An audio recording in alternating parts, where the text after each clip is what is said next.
Hello and welcome back to the Final Whistle podcast. My name is Harry McBain, and as always, I'm joined by my partner in crime, Daniel Fears. How are you, Dan? Good, thank you. How are you? I'm very good, thank you. Now, in today's episode, we're going to get to hear footballing stories from a man who has cemented his name in English footballing history. He's the EFL's answer to Sergio Ramos. It's Matt Mills. Thank you for coming on. How are you doing, Matt? I'm doing a lot better after that plug. Sergio Ramos, yeah, I'll take that. Thanks for that. So you've played right back, centre back and midfield. What would you say is your strongest position? Oh, definitely centre back, mate. I think the right back gig. I think it was just when it's been a needs must. And same for the centre midfield or holding midfield in a three. It would be quite rare for you to see me have played in probably either of those positions. But I guess, like I say, when it's a needs must and the manager asks for a favour, then you're glad to be on the pitch and play a part. So, which club have you enjoyed playing at most? Oh, it's a difficult question. I think there's always ups and downs in football, and I try to take the positives out of every club I've been at. I was going back to the start. I came through Swindon Centre of Excellence where I grew up, and it was great because I played with friends. Southampton was a fantastic environment to come through the academy. You look at the players that they developed within that period. Theo Walcott's, Gareth Bale's, Adam Lallana's. There's loads, So we had a really good academy, and then going to Man City was a great opportunity to play in the Premier League.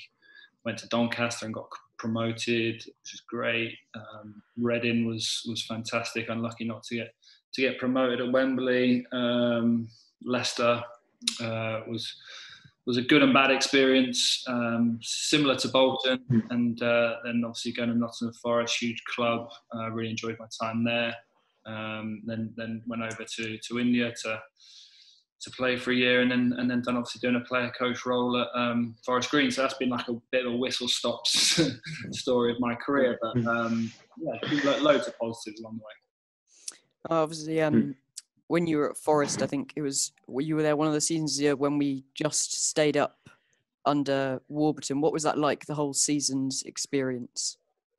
It was a difficult year. That was my second year, and I thought the first year went really well. Obviously, I was like top goal scorer at Christmas, and we had a decent squad. We had a few injuries and lost a couple of players, but we had a good core.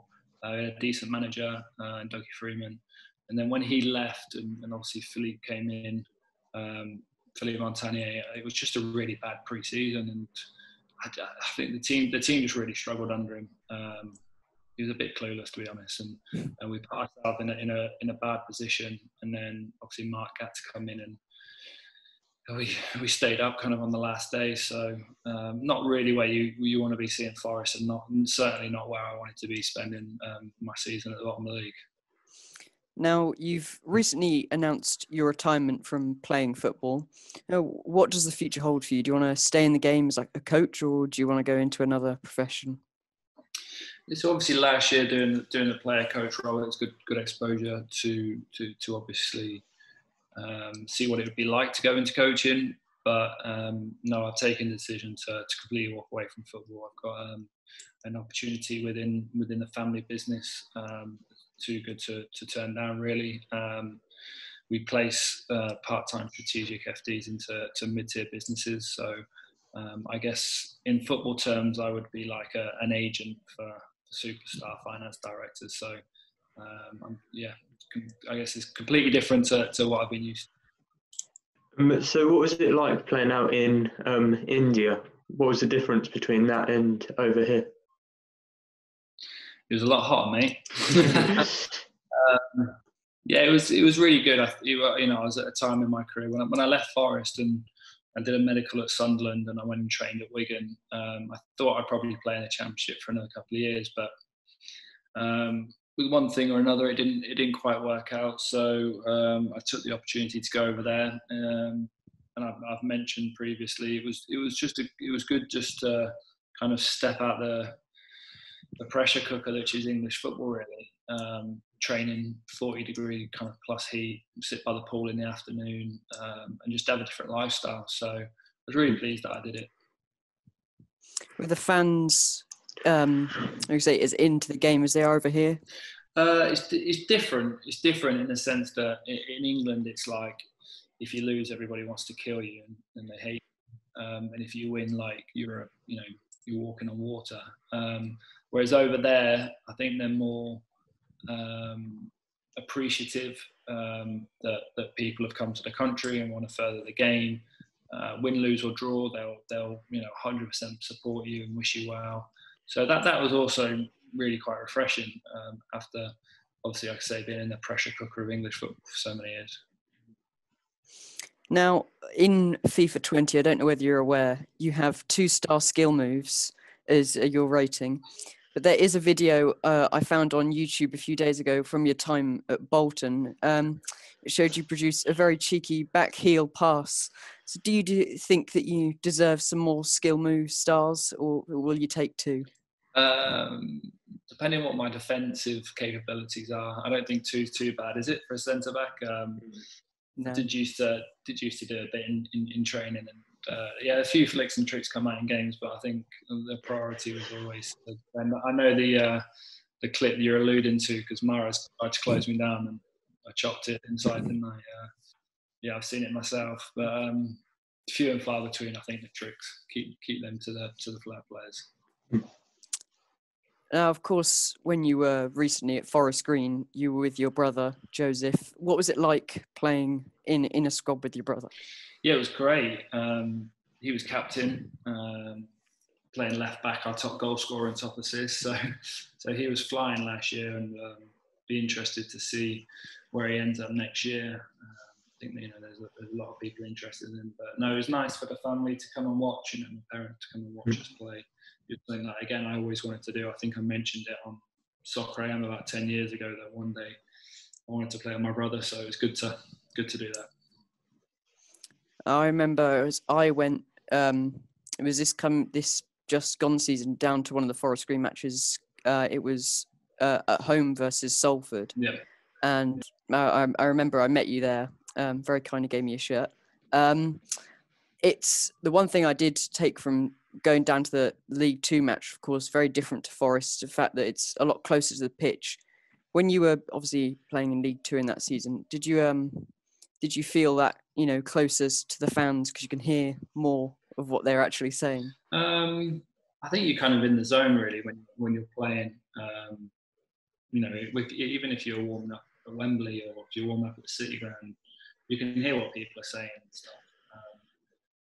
I guess on a smaller scale in League Two, you probably do hear more voices, but I think the reality is you're kind of concentrating on the game and don't really pay too much attention to it anyway.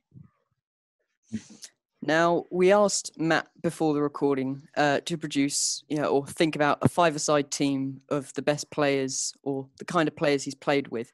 And we're just wondering what names you would put into a dream five-a-side. Would you go more Zlatan Ibrahimovic and put yourself in every single position of the pitch? No, I definitely wouldn't do that.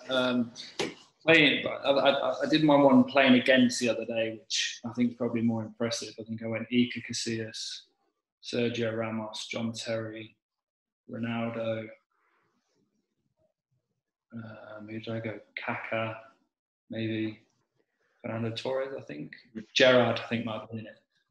Gerrard, not Kaká. Played with, I would probably say, Joe Hart or Kasper Schmeichel. Defensively, I thought Richard Dunn was very, very good. It's tough. Shane Long was on fire. That's Gylfi Sigurdsson was good. Remember Alano at Man City? He was a top player. I actually I trained with Matt Letizia a couple of times at time. It's really too difficult. I know you asked me before, and I said I'd come up. I still haven't managed to work it. Be fortunate enough to play with and against loads of fantastic players. So how was your time at Man City? Yeah, it was good. I mean, Southampton had always been in the Premier League through my academy, and then they got relegated the year when I was 16 or 17. So I played in the first team in the Championship, and then obviously made the move because it was the Premier League. City were a huge club. City are a huge club. So to go up to Manchester was quite daunting. I was only 19 and moving to Manchester on my own, a million miles away from anyone I knew. But I thought it was the right step. It was a great experience. Managed to obviously play a few games in the first team. I still live in Manchester now. I still live in South Manchester, so it's a place that I now call home. So I think it was a good decision. And obviously, you mentioned at the start you were going up through the academies at different clubs. When you were growing up, did you want to become a footballer? It sounds like an easy question, but yeah, I did want to be a footballer, but at the same time, you have to sacrifice a hell of a lot. And I think for me personally, it was more around the fear of failure. Like I didn't want to do something like get released or got told I wasn't good enough. So that really inspired me to train hard and succeed. Really,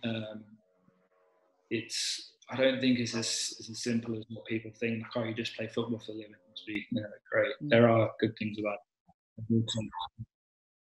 Challenging things as well.